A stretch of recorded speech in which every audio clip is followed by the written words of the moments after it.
Monsieur Bertin, rapporteur du groupe de travail sur l'attractivité des emplois et des carrières scientifiques. Oui, merci, messieurs les présidents, chers collègues. Oui, donc j'ai eu l'opportunité de co-animer le groupe numéro 2, dont le thème était l'attractivité, bien sûr en référence à l'attractivité des métiers de la recherche. C'est un groupe qui était co-animé avec Philippe Mauguin, donc président de l'INRA, avec le professeur Manuel Tunon de Lara, qui est le président actuel de l'Université de Bordeaux, et bien sûr avec la participation d'acteurs représentatifs des différents secteurs et des différents niveaux d'activité que comporte le monde de la recherche. Bien, ce travail a constitué, dans un premier temps, de faire un constat sur la situation de la recherche et la situation des métiers de la recherche. Et je dois vous faire l'aveu que ce constat, bien sûr, est plutôt affligeant, mais nous le savions dès le même. On a noté donc un décrochage des rémunérations, une érosion de l'emploi scientifique, des mauvaises conditions d'entrée dans les carrières scientifiques, ou la qualité inégale de la gestion des ressources humaines.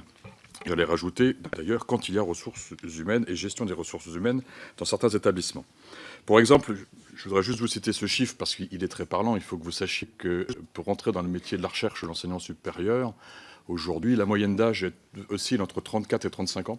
C'est-à-dire qu'on est sur du bac plus 17, puisqu'on a fait finalement, à travers des docs et des post-docs, on a continué une forme d'études, pour une rémunération, si on a la chance, ou plutôt la malchance de rentrer au premier échelon, à 1 800 € net par mois. C'est ça la réalité aujourd'hui de l'attractivité de nos métiers. Donc il faut bien sûr, heureusement, tomber sur quelques passionnés qui existent encore. Donc ouais, je vais simplement donc relater 6 exemples de propositions qui ont été formulées. Je rappelle que ce ne sont que des propositions. L'exécutif s'en emparera ou pas, il fera bien ce qu'il voudra, parce que ce sont des propositions qui, somme toute, vont coûter probablement plus cher que ce que Cédric vient de mentionner. Première proposition, revaloriser par le régime indemnitaire les rémunérations de l'ensemble des personnels de la recherche, en les alignant sur les rémunérations moyennes des pays membres de l'OCDE et de la fonction publique française. On parle d'indemnitaire, on ne parle pas d'indiciaire, parce que sinon on mettra en difficulté les finances de l'État, puisque je vous rappelle qu'il s'agit de fonction publique. Nous sommes partis du constat suivant. Les salaires des chercheurs et enseignants-chercheurs français sont en décrochage par rapport aux standards internationaux. Ce différentiel est très marqué, en particulier au début de carrière. Le salaire annuel brut d'entrée moyen des chercheurs en France représente, en parité de pouvoir d'achat, un peu moins de 63% du salaire moyen d'entrée perçu par les chercheurs en Europe et dans les pays de l'OCDE. La comparaison avec la rémunération des cadres et cadres supérieurs de la fonction publique française montre le même phénomène de décrochage de rémunération des métiers de la recherche, principalement sur le volet indemnitaire. La réforme annoncée des retraites renforce de surcroît l'urgence d'un rattrapage indemnitaire. Pour remédier à cette situation, nous avons proposé premièrement de revaloriser les rémunérations des personnels de la recherche au niveau de la moyenne de l'OCDE, une ambition limitée, mais c'est déjà une première ambition, par des indemnités et de la moyenne des rémunérations de la fonction publique française, en respectant un équilibre entre revalorisation pour tous et revalorisation ciblée, probablement bien sûr au mérite, qui tient dans des différentes missions, qui tient aux chercheurs et enseignants-chercheurs. Un équilibre entre reconnaissance individuelle et reconnaissance collective. Étudier la possibilité de déplafonner les compléments indemnitaires tirés des ressources propres. Mener une réflexion complémentaire pour prendre en compte la spécificité des enseignants-chercheurs dans la construction du régime indemnitaire. La deuxième proposition, c'est comment relancer donc l'emploi scientifique permanent en se rapprochant des meilleures procédures de recrutement à l'échelle internationale. En effet, les évolutions récentes de l'emploi scientifique nuisent à l'attractivité de la recherche française dans un contexte de massification de l'enseignement supérieur et de renforcement de la concurrence internationale. D'une part, l'érosion de l'emploi scientifique permanent, qui réduit les potentiels de recrutement et de promotion, décourage les jeunes générations de chercheurs et enseignants-chercheurs. D'autre part, la répartition de l'emploi scientifique est aujourd'hui peu adaptée aux besoins de la recherche, avec une progression de l'emploi contractuel précaire et un déficit de personnel de support et de soutien. Dans ce contexte, nous avons proposé donc de doter les établissements de budgets sincères avec une subvention pour charge de service public permettant de stabiliser l'emploi scientifique permanent des établissements, d'améliorer les conditions d'emploi des contractuels sur ressources propres par la création, je vais citer 2 exemples, d'un contrat à durée indéterminée de mission scientifique aligné sur la durée des projets de recherche pour contribuer à la déprécarisation des agents concernés.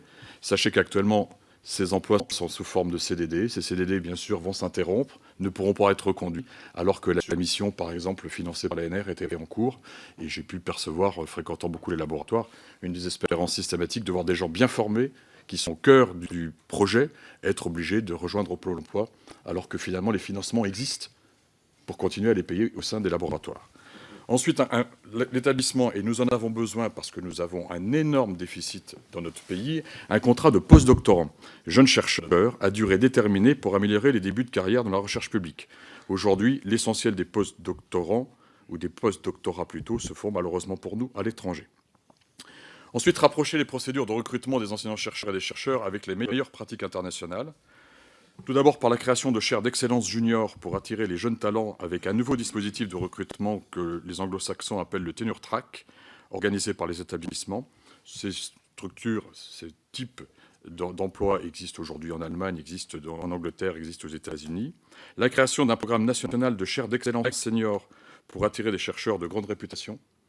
On a un organisme en France qui, à mon avis, que Cédric doit bien connaître, qui est finalement peu utilisé, qui est l'IUF, l'Institut universitaire de France, qui pourrait être remarquablement mieux doté et avoir cette mission d'aller rechercher les meilleurs là où ils sont et de les attirer chez nous plutôt que systématiquement voir nos meilleurs partir ailleurs.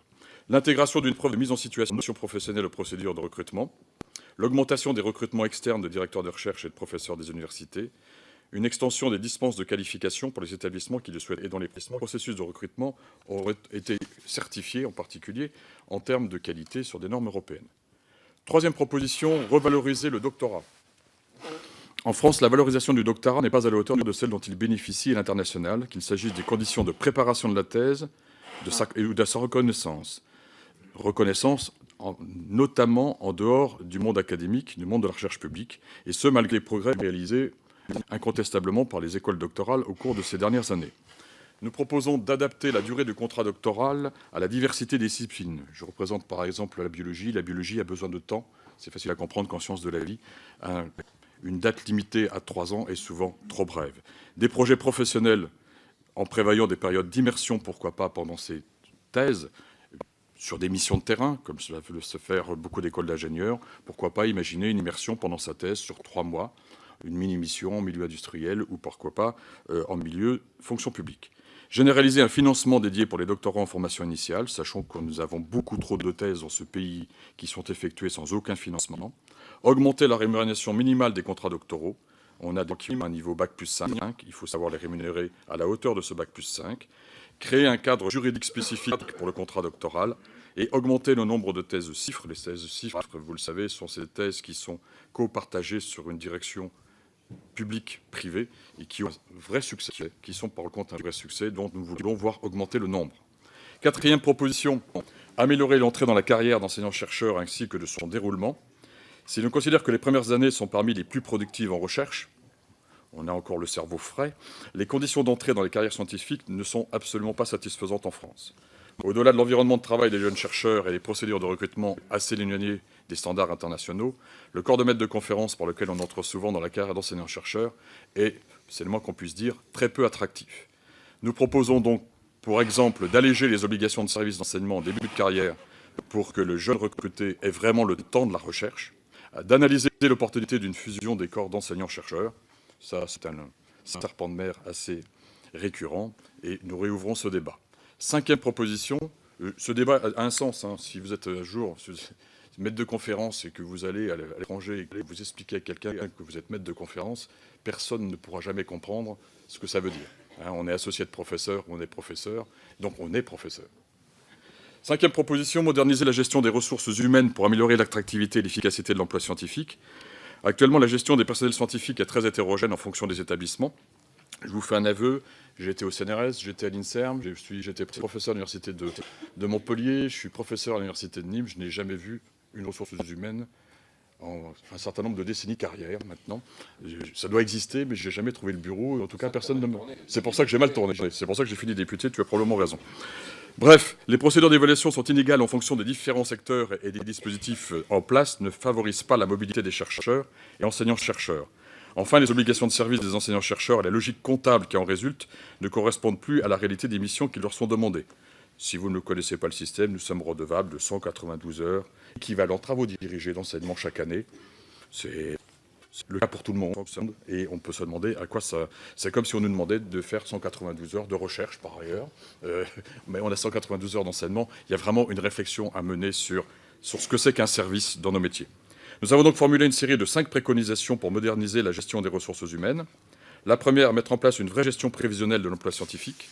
La seconde consiste à amplifier les dispositifs favorisant la mobilité par une amélioration des conditions de reclassement, des mobilités mieux prises en compte dans l'avancement et d'échelons et de grades, un nouveau régime de congés sabbatiques pour des recherches, congés pour recherche ou conventions thématiques, plus favorables aux activités de recherche, des mobilités facilitées entre organismes de recherche et universités, le développement et la création d'emplois fonctionnels dans les universités et les organismes de recherche, la création d'un statut de chercheur associé pour les organismes de recherche. La troisième proposition est d'adapter les obligations de service des enseignants-chercheurs à la réalité de leur métier, en proposant un système de régulation collective des charges d'enseignement au niveau de leur département, au niveau de leur faculté, ce qu'on appelle l'UFR, en y intégrant, bien sûr, les laboratoires dans ce système de régulation, en menant une expérimentation sur la base d'un service évalué non plus en volume horaire, mais pourquoi pas, comme sont évalués nos diplômes, en crédit européen. Nous proposons ensuite de professionnaliser les procédures d'évaluation et d'en faire un des éléments clés de la gestion des ressources humaines par le rétablissement d'évaluations périodiques des enseignants-chercheurs. J'ai été chercheur, j'ai été évalué tous les 2 ans, je suis enseignant-chercheur depuis 2008. Je n'ai jamais fait un rapport d'activité depuis 2008. Est-ce que c'est bien normal? C'est sujet quand même à discussion. La consolidation du HCRS, qui est le Haut Conseil d'évaluation de la recherche et de l'enseignement supérieur, pour assurer de la qualité du processus d'évaluation. L'encouragement à travers la composition des instances d'évaluation de la reconnaissance d'activités autres que celles de la recherche. Et enfin, professionnaliser la recherche des ressources humaines par la reconnaissance de la qualité de la GRH comme un axe important de la relation contractuelle organisme, établissement, ministère. Et la mutualisation de certaines formations, notamment celle des cadres pour la gestion de projets des infrastructures. Merci. Et notre 6e et dernière proposition, et je vais quand même la faire, même si mon président n'est pas content, est d'instaurer des contrats d'objectifs et de moyens pluriannuels pour suivre la réalisation des grands objectifs de cette future loi. Contraints par l'annualité de la loi de finances, les établissements de l'enseignement supérieur pilotent leur masse salariale et leur stratégie de recrutement sur une base annuelle. Cela ne favorise pas le développement de programmation, CRT, des recrutements entre universités et établissements de recherche. Ça ne favorise pas une concertation au niveau de politique de site et ne permet pas non plus de donner des perspectives aux jeunes qui souhaitent s'engager dans la recherche. Les contrats d'objectifs et de performance signés avec les tutelles intègrent des orientations générales en matière de GRH, mais ne retiennent pas de volet sur les moyens attribués. Nous proposons donc d'établir des contrats d'objectifs de moyens de performance, des COMOP, quinquennaux, entre universités, organismes de recherche et ministères. L'attractivité des emplois et des carrières scientifiques est donc, je pense que vous l'aurez tous compris, dans un état critique et appelle à une action des plus fortes. L'annonce de cette loi, bien sûr, est, à ce stade, accueillie très favorablement par notre communauté. Notre rapport s'efforce de refléter au mieux les tournants souhaitables. Et maintenant, bien sûr, et c'est notre attente, nous évaluons plutôt ça autour de 5 à 6 milliards sur le quinquennat à venir pour pouvoir éventuellement espérer une remise à niveau de la recherche à la hauteur des engagements qui avaient été faits à l'échelle européenne. Je vous remercie.